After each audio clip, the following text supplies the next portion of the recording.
Okay, story ಈ ಥರ ಇದೆ. ಒಂದು ಬೆಟ್ಟ ಇದೆ. ಬೆಟ್ಟದಲ್ಲಿ ಎರಡು ಗುಡ್ಡ ಇರುತ್ತೆ. ಎರಡು ಗುಡ್ಡ ತುಂಬ ಸುಂದರವಾಗಿರುತ್ತೆ. ಓಕೆ, ನೋಡಲಿಕ್ಕೆ ತುಂಬ ಅಟ್ರಾಕ್ಟಿವ್ ಆಗಿರ್ತಾ ಇರುತ್ತೆ. ಆ ಪಕ್ಕದಲ್ಲಿರುವಂಥ ಹಳ್ಳಿಯವರು ಅದನ್ನು ಏನೋ ಅಲ್ಲಿ ಊರಲ್ಲಿ ಒಂದು ಟೆಂಪಲ್ ಕಟ್ಟಬೇಕು ಅಂತ ಮಾಡ್ತಾರೆ. ಟೆಂಪಲ್ ಕಟ್ಟಬೇಕು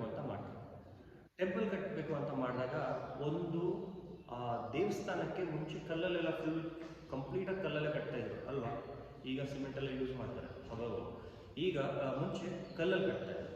ಕಂಪ್ಲೀಟ್ ರಾಕ್ ತೊಗೊಬಂದು ಅದನ್ನೆಲ್ಲ ಮಾಡ್ತಾಯಿದ್ರು, ಕೆತ್ತಾಯಿದ್ರು, ಅಲ್ಲೇ ಕೆತ್ತಿ ಶಿಲೆಗಳನ್ನು ಮಾಡಿ ಆ ಥರ ಮಾಡ್ತಾಯಿದ್ರು ಅಲ್ವಾ. ಸೊ ಆ ಥರ ಮಾಡಬೇಕಾದ್ರೆ ಅವ್ರಿಗೆ ಅದು ಎರಡು ತುಂಬ ಅಟ್ರಾಕ್ಟಿವ್ ಆಗಿ ಕಾಣ್ತಾ ಇತ್ತು. ಅದು ಎರಡು ಕಲ್ಲು, ಆ ಬೆಟ್ಟದಲ್ಲಿರುವಂಥ ಎರಡು ಗುಡ್ಡಗಳು ತುಂಬ ಅಟ್ರಾಕ್ಟಿವ್ ಆಗಿ ಕಾಣ್ತಾ ಇತ್ತು.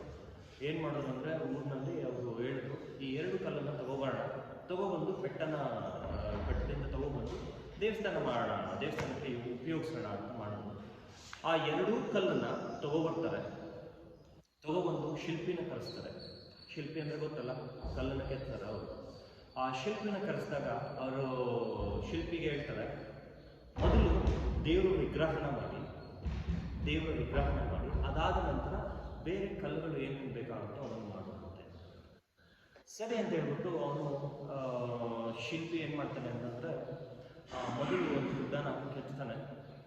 ಕೆತ್ತಬೇಕಾದ್ರೆ ಅದೇನಾಗುತ್ತೆ ಅಂದರೆ ಅದು ಕ್ರ್ಯಾಕ್ ಬಂದ್ಬಿಡುತ್ತೆ. ಓಕೆ, ಕ್ರ್ಯಾಕ್ ಬರುತ್ತೆ.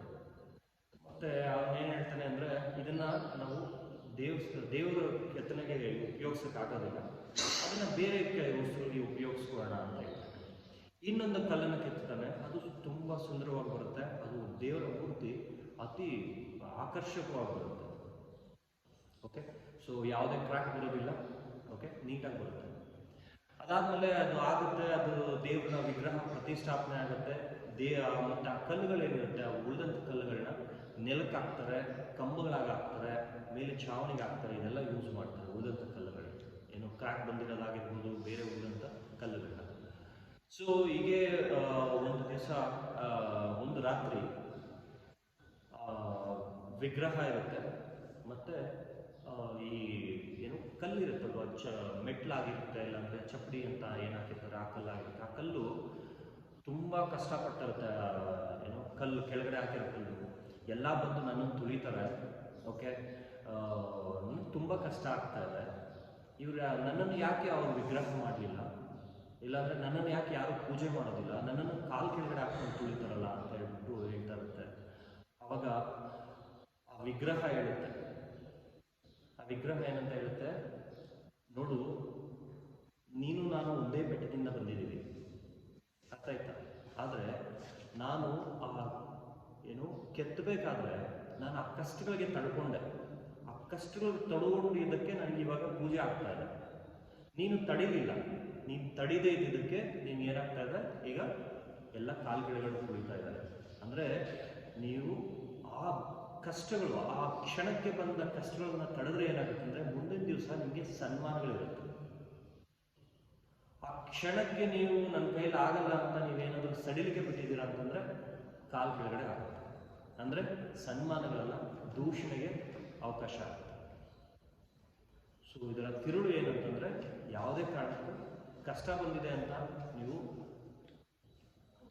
ಕುಗ್ಗಕ್ಕೆ ಹೋಗ್ಬೇಡಿ, ಕ್ರ್ಯಾಕ್ ಆಗಬೇಡಿ. ಕಷ್ಟ ಬಂದಾಗ ಅದನ್ನು ತಡೀರಿ, ನಿಮ್ಮಲ್ಲಿ ಶಕ್ತಿ ಇದೆ. ನಿಮ್ಮ ಅಣ್ಣ ತಮ್ಮಂದ್ರೆ ಇರ್ತಾರೆ, ಅಕ್ಕ ತಂಗಿರು ಇರ್ತಾರೆ, ಅವ್ರು ಬೆಳೀತಾ ಇರ್ತಾರೆ. ಇಲ್ಲ ನಿಮ್ಮ ಫ್ರೆಂಡ್ಸ್ ಆಗಿರ್ತಾರೆ, ಅವ್ರು ಬೆಳೀತಾ ಇರ್ತಾರೆ. ಒಂದೇ ಸ್ಕೂಲಲ್ಲಿ ಓದಿರ್ತೀರ, ಅವರು ಬೇರೆ ಎಲ್ಲೋ ಹೋಗಿರ್ತಾರೆ, ನೀವುಗಳಲ್ಲೇ ಇರ್ತೀರ ಅಂತಂದರೆ ಅದು ನಿಮ್ಮ ಏನು ಕುಗ್ಸಿರೋದ್ರಿಂದ ಅಂತಲ್ಲ, ನಿಮ್ಮಲ್ಲಿ ಬೇರೆ ಥರದ ಟ್ಯಾಲೆಂಟ್ ಇದೆ. ಆ ಟ್ಯಾಲೆಂಟ್ನ ಯೂಸ್ ಮಾಡ್ಕೊಳ್ಳಿ, ಅದರಿಂದ ಮುಂದೆ ಬನ್ನಿ, ಅರ್ಥ ಆಯ್ತಾ. ಆದರೆ ಯಾವುದೇ ಕಾರಣಕ್ಕೂ ನೀವು ನಿಮ್ಮ ಗುರಿನ ಬಿಡಬೇಡಿ. ನಿಮ್ಮ ಗುರಿ ಏನು, ವಿಗ್ರಹ ಆಗೋದು, ಅದು ನಿಮ್ಮ ಗುರಿ. ಆ ವಿಗ್ರಹ ಆಗುವಂಥ ಏನು ಕಷ್ಟ ಬಂದ್ರೂ ಅದನ್ನು ನೀವು ತಡೆದು ಮುಂದೆ ಹೋಗಬೇಕು, ಅರ್ಥ ಆಯ್ತಲ್ಲ. ಸೊ ಆ ರೀತಿ ಆಗುತ್ತೆ. ಸೊ ಯಾವುದೇ ಕಾರಣಕ್ಕೂ ಕುಗ್ಗಬಾರ್ದು. ನಿಮ್ಮ ಗುರಿ ಏನು, ನೆಕ್ಸ್ಟು ಭಗವದ್ಗೀತೆ ಓದಿ ಅರ್ಥ ಮಾಡ್ಕೊಳ್ಳೋದು. ಓದೋದಷ್ಟೇ ಅಲ್ಲ, ಅರ್ಥ ಮಾಡ್ಕೊಳ್ಳೋದು. ಅರ್ಥ ಆಯ್ತಾ? ಸೊ ಇವತ್ತಿಂದ ನೆಕ್ಸ್ಟು ಲಾಸ್ಟ್ ಒಬೆಸಿಟಿ ಬ್ಯಾಚ್ ಆಯಿತು. ಈಗ ಒಬೆಸಿಟಿ ಬ್ಯಾಚ್ ಅಂತ ಈಗ ಬಂದಿದೆ. ಸೊ ಒಬೆಸಿಟಿ ಆಯಿತು, ನೆಕ್ಸ್ಟ್ ಮೆಡಿಟೇಷನ್ ಆಯಿತು, ಈಗ ನೆಕ್ಸ್ಟು ಸಮ್ಮರ್ ಕ್ಯಾಂಪ್ ಬಂದಿದೆ. ಒಬೆಸಿಟಿ ಬ್ಯಾಚ್ ಅವರು ಎಷ್ಟು ಜನ ಇದ್ದಾರೆ? ಹ್ಯಾಂಡ್ ರೈಸ್ ಮಾಡಿ. ಓಕೆ, ಒಬೆಸಿಟಿ ಬ್ಯಾಚ್ ಅವ್ರು ಮಾತ್ರ ಎಷ್ಟು ಜನ ಭಗವದ್ಗೀತೆ ಸ್ಟಾರ್ಟ್ ಮಾಡಿದ್ದಾರೆ ಅಟ್ಲೀಸ್ಟ್? ಸುಳ್ಳು ಹೇಳ್ತೀವಿ.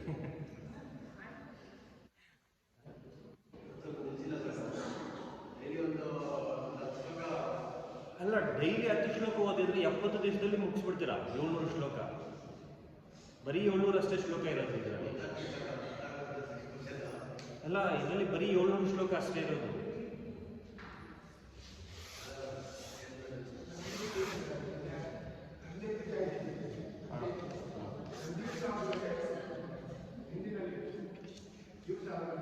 ನಿಮಗೆ ಮಹಾಭಾರತ ಓದ್ಬೇಕಂದ್ರೆ 2 ಲಕ್ಷ ಶ್ಲೋಕಗಳಿದೆ.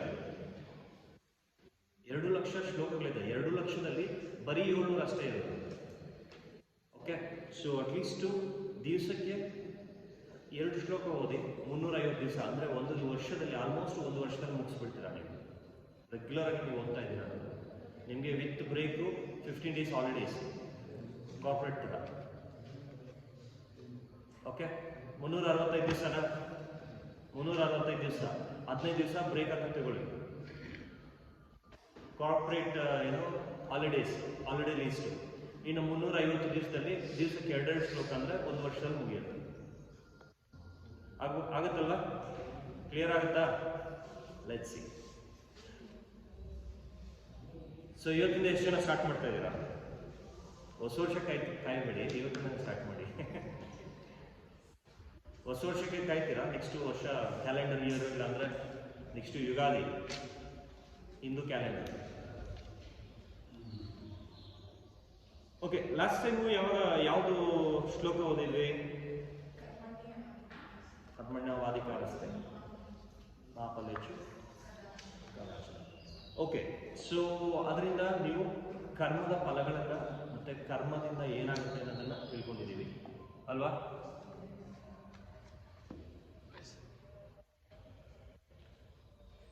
ಸೊ ನಾವು ಭಗವದ್ಗೀತೆ ಸ್ಟಾರ್ಟ್ ಮಾಡೋಕ್ಕೆ ಮುಂಚೆ ಸ್ವಲ್ಪ ಅದ್ರ ಬಗ್ಗೆ ಬ್ಯಾಕ್ಗ್ರೌಂಡ್ ತಿಳ್ಕೊಬೇಕಾಗುತ್ತೆ. ಏನಂದರೆ ಭಗವದ್ಗೀತೆ ಏನಕ್ಕೆ ಬಂತು, ಭಗವದ್ಗೀತೆ ಯಾವ ರೀತಿ ಸೃಷ್ಟಿಯಾಯಿತು, ಇದರ ಮೂಲನ ನಾನು ನೆಕ್ಸ್ಟು ಚಾಪ್ಟರ್ಗಳಲ್ಲಿ ಹೇಳ್ತಾ ಹೋಗ್ತೀನಿ ಮೂಲನ. ಆದರೆ ಅದಕ್ಕಿಂತ ಮುಂಚೆ ಭಗವದ್ಗೀತೆಯನ್ನು ಆ ಕ್ಯಾರೆಕ್ಟರಲ್ಲಿ ಎಷ್ಟು ಜನ ಇದ್ದಾರೆ, ಆ ಭಗವದ್ಗೀತೆ ಅಂತ ಪುಸ್ತಕ ಅಂತ ತಗೊಳಕ್ಕೆ ಹೋದರೆ ಅದರಲ್ಲಿರುವಂಥ ಕ್ಯಾರೆಕ್ಟರ್ಸ್ ಏನೇನಿದೆ ಅಂತ. 1 ಧೃತರಾಷ್ಟ್ರ ಬರ್ತಾರೆ, 2 ಸಂಜಯ ಬರ್ತಾರೆ, 3 ಅರ್ಜುನ, 4 ಸುಪ್ರೀಂ ಶ್ರೀಕೃಷ್ಣ. ಓಕೆ, ಈ 4 ಜನದ ಸಂವಾದನ ಭಗವದ್ಗೀತೆ 700 ಶ್ಲೋಕಗಳು. ಓಕೆ, ಸೊ ಸಂದರ್ಭ ಯಾವ ರೀತಿ ಇರುತ್ತಂದರೆ ಎಲ್ಲ ಕುರುಕ್ಷೇತ್ರ, ಮಹಾಭಾರತದಲ್ಲಿ ಕುರುಕ್ಷೇತ್ರಕ್ಕೆ ಎಲ್ಲ ಸಜ್ಜಾಗಿರ್ತಾರೆ. ಕುರುಕ್ಷೇತ್ರ ಯುದ್ಧ ನಡೀಬೇಕು. ಆ ನಡಿಬೇಕಾದ್ರೆ ಧೃತರಾಷ್ಟ್ರ ಆಸ್ಥಾನದಲ್ಲಿರ್ತಾನೆ, ಕೌರವರು ಪಾಂಡವರು ಕುರುಕ್ಷೇತ್ರ ಅಲ್ಲಿರ್ತಾರೆ. ಓಕೆ, ಕುರುಕ್ಷೇತ್ರ ಅಂದರೆ ರಣರಂಗದಲ್ಲಿರ್ತಾರೆ. ಆ ರಣರಂಗದಲ್ಲಿರಬೇಕಾದ್ರೆ ಧೃತರಾಷ್ಟ್ರನಿಗೆ ವಿಷಯಗಳ ಒಂದು ಪರಿಕಲ್ಪನೆ ಬೇಕು, ಏನಾಗ್ತಾ ಇದೆ ಅಂತ ಬೇಕು ಅಲ್ವಾ? ಧೃತರಾಷ್ಟ್ರ ಏನಕ್ಕೆ ಹೋಗೋದಿಲ್ಲ? ಕಣ್ಣು ಕಾಣಲಿಕ್ಕಿಲ್ಲ. ಅವನು ಆ ಯುದ್ಧರಂಗದಲ್ಲಿ ಏನು ನಡೀತಾ ಇದೆ ಅಂತ ಬೇಕಾಗುತ್ತೆ. ಅದನ್ನು ಅರ್ಥ ಮಾಡಿಕೊಳ್ಳುವ ಸಲುವಾಗಿ ತನ್ನ ಅಸಿಸ್ಟೆಂಟ್ ಯಾರಿರ್ತಾನೆ? ಸಂಜಯನಿಗೆ ಹೇಳ್ತಾನೆ. ಸಂಜಯನಿಗೆ ಒಂದು ದೃಷ್ಟಿ ಇರುತ್ತೆ, ಅಂದರೆ ಅಲ್ಲಿ ನಡೀತಾ ಇರುವಂಥ ಒಂದು ಸನ್ನಿವೇಶಗಳನ್ನು ಅದನ್ನು ತಿಳ್ಕೊಂಡು ಅದನ್ನು ಹೇಳುವಂಥ ಶಕ್ತಿ ಅವನಿಗಿರುತ್ತೆ. ಅದಕ್ಕೆ ವರಗಳಿರುತ್ತೆ ಅವನಿಗೆ. ಸೊ ಅದನ್ನು ಹೇಳ್ಬೇಕಾದ್ರೆ ಬೇರೆ ಚಾಪ್ಟರ್ಗಳೆಲ್ಲ ಹೇಳ್ಬೇಕಾಗುತ್ತೆ, ಅಂದರೆ ಬೇರೆ ಹಿಂದೆ ಹೋಗ್ಬೇಕಾಗುತ್ತೆ. Let's focus on Bhagavad Gita. Okay, ಅದನ್ನು ಹೇಳುವ ಒಂದು ಕೇಳ್ತಾನೆ ಧೃತರಾಷ್ಟ್ರ ಕೇಳ್ತಾನೆ. ಒಂದು ಮೊದಲನೇ ಅಧ್ಯಾಯ. ಓಕೆ, ಸೊ ಅರ್ಜುನ ವಿಷಾದ ಯೋಗ ಅಂತ ಹೇಳ್ತೀವಿ. ಓಕೆ, ಧೃತರಾಷ್ಟ್ರ ಉವಾಚ ಅಂದರೆ ಧೃತರಾಷ್ಟ್ರ ಕೇಳ್ತಾನೆ, ಧರ್ಮಕ್ಷೇತ್ರೇ ಕುರುಕ್ಷೇತ್ರೇ ಸಮವೇತಾಯುತ್ಸವಃ ಮಾಮಕಾಂ ಪಾಂಡವಶ್ಚೈವ ಕಿಮಕುರ್ವತ ಸಂಜಯ.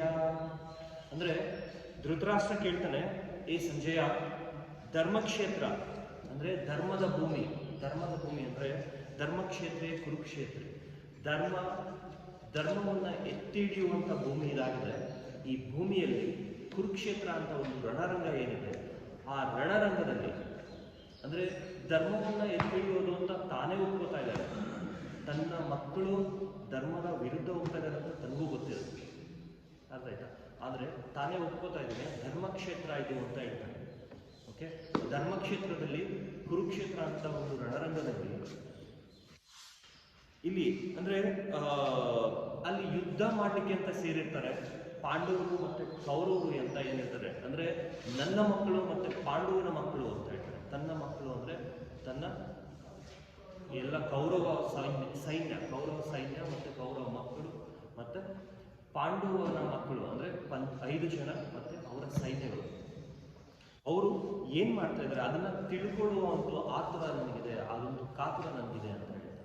ಓಕೆ, ಅಂದರೆ ಒಂದೊಂದನ್ನು ಬಿಡಿಸಿ ಹೇಳಬೇಕಾದ್ರೆ ಇಲ್ಲಿ ಅವನು ಆ ಪುತ್ರ ವ್ಯಾಮೋಹಕ್ಕೆ ಒಳಗಾಗಿರ್ತಾನೆ. ಪುತ್ರ ವ್ಯಾಮೋಹಕ್ಕೆ ಒಳಗಾಗಿ ಆ ಧರ್ಮಕ್ಷೇತ್ರ ಅನ್ನೋದು ಒಂದು ಏನಿದೆ ಅವನು ಬಾಯಲ್ಲಷ್ಟೇ ಬರ್ತಾ ಇರುತ್ತೆ. ಆದರೆ ತನ್ನ ಮನಸ್ಸಿನಲ್ಲಿ ತನ್ನ ಮಗ ಗೆಲ್ಲಬೇಕು, ತನ್ನ ಸೈನ್ಯ ಗೆಲ್ಲಬೇಕು, ತನಗೆ ರಾಜ್ಯಭಾರ, ತನ್ನ ಮಕ್ಕಳಿಗೆ ರಾಜ್ಯಭಾರ ಬರಬೇಕು ಅಂತ ಹೇಳ್ತಾನೆ. ಅದನ್ನು ಹೇಳ್ತಾ ಇರಬೇಕಾದ್ರೂ ಅವನ ಮನಸ್ಸಿನಲ್ಲಿ ಅಂದರೆ ಸಬ್ಕಾನ್ಷಿಯಸ್ ಮೈಂಡ್ ಅಂತ ಏನು ಹೇಳ್ತೀವಿ ಇಲ್ಲಿ, ಆ ಸಬ್ಕಾನ್ಷಿಯಸ್ ಮೈಂಡಲ್ಲಿ ಏನಾಗಿರುತ್ತೆ ಅಂತಂದರೆ ಧರ್ಮಕ್ಷೇತ್ರ ಅನ್ನೋದು ರಿಜಿಸ್ಟರ್ ಆಗಿರುತ್ತೆ. ಓಕೆ, ಆ ರಿಜಿಸ್ಟರ್ ಆಗಿದ್ರೂ ತಾನು ತನ್ನ ಪುತ್ರ ವ್ಯಾಮೋಹದಿಂದ ಅವನ ಕಣ್ಣು ಮುಚ್ಚಿರುತ್ತೆ. ಆ ಕಣ್ಣು ಮುಚ್ಚಿರೋ ಒಂದು ಸಂದರ್ಭದಲ್ಲಿ ತನ್ನ ಮಕ್ಕಳೇ ಗೆಲ್ಲಬೇಕು ಒಂದು ಆತರ ಇರುತ್ತೆ.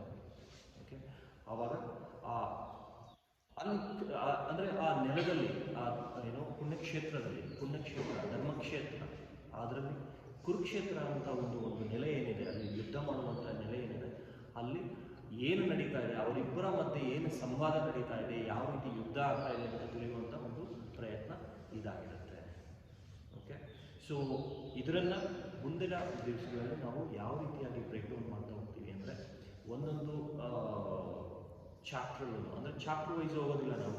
ಇದರಲ್ಲಿ ಇಂಪಾರ್ಟೆಂಟ್ ಶ್ಲೋಕಗಳನ್ನು ತಗೋತಾ ಪ್ರತಿಯೊಂದು ಇಂಪಾರ್ಟೆಂಟ್ ಏನಿರುತ್ತೆ, ಈವನ್ ಅದರಿಂದ ನಮ್ಮ ಲೈಫ್ಗೆ ಯಾವ ಥರ ಯೂಸ್ ಆಗ್ತಾ ಇರುತ್ತೆ ಅಂದರೆ ನಾವು ಇವಾಗ ಆ ಸಬ್ಕಾನ್ಷಿಯಸ್ ಮೈಂಡ್ ಅನ್ನೋದನ್ನು ತಿಳ್ಕೊಳಕ್ಕೆ ಹೋದರೆ ಧೃತರಾಷ್ಟ್ರನಿಗೆ ಸಬ್ಕಾನ್ಷಿಯಸ್ ಮೈಂಡಲ್ಲಿ ಧರ್ಮಕ್ಷೇತ್ರ ಅಂತ ಇರುತ್ತೆ. ಆದರೆ ತಾನು ಗೆಲ್ಲಬೇಕು ಅಂತ ಒಂದು ತಾನು ಅಥವಾ ಪುತ್ರ ವ್ಯಾಮೋಹದಿಂದ ಅವನೇನಾಗಿರುತ್ತೆ ಅಂದರೆ ಅವನು ಕಣ್ಣು ಮುಚ್ಚಿರುತ್ತೆ. ಆ ಕಣ್ಣನ್ನು ತೆಗೆದಿದ್ದಾನಂದರೆ, ಆ ಪುತ್ರ ವ್ಯಾಮೋಹ ಅನ್ನೋದನ್ನು ತೆಗೆದಿದ್ದಾನಂದರೆ is a very gentleman, very nice person. ಆದರೆ ಆ ಪುತ್ರ ವ್ಯಾಮೋಹದಿಂದ ಅದು ಮುಚ್ಚಿರುತ್ತೆ. ಆ ಪುತ್ರ ವ್ಯಾಮೋಹ ಅನ್ನೋದು ಏನಾಗಿರುತ್ತೆ ಅಂತಂದರೆ ಅವನಲ್ಲಿರುವಂಥ ಒಂದು ಆಸೆಗಳು. ಓಕೆ, ಆ ಕೆಲವೊಂದು ಆಸೆಗಳಿರುತ್ತೆ. ಆಸೆಗಳು ಏನಿದೆ ಅನ್ನೋದನ್ನು ಮುಂದಿನ ದಿವಸಗಳಲ್ಲಿ ನಾವು, ಮನುಷ್ಯನಿಗೆ 6 ವಿರೋಧಿಗಳಿರ್ತಾರೆ, ಅದು ಎಲ್ಲಿರ್ತಾರೆ, ತನ್ನ ಒಳಗಡೆನೆ ಇರ್ತಾರೆ. ಓಕೆ, ಅದನ್ನೆಲ್ಲ ನಾವು ಮುಂದಿನ ದಿವಸಗಳಲ್ಲಿ ತಿಳ್ಕೊತಾ ಹೋಗೋಣ. Okay, so let's sit straight, supine erected. Gently close your eyes.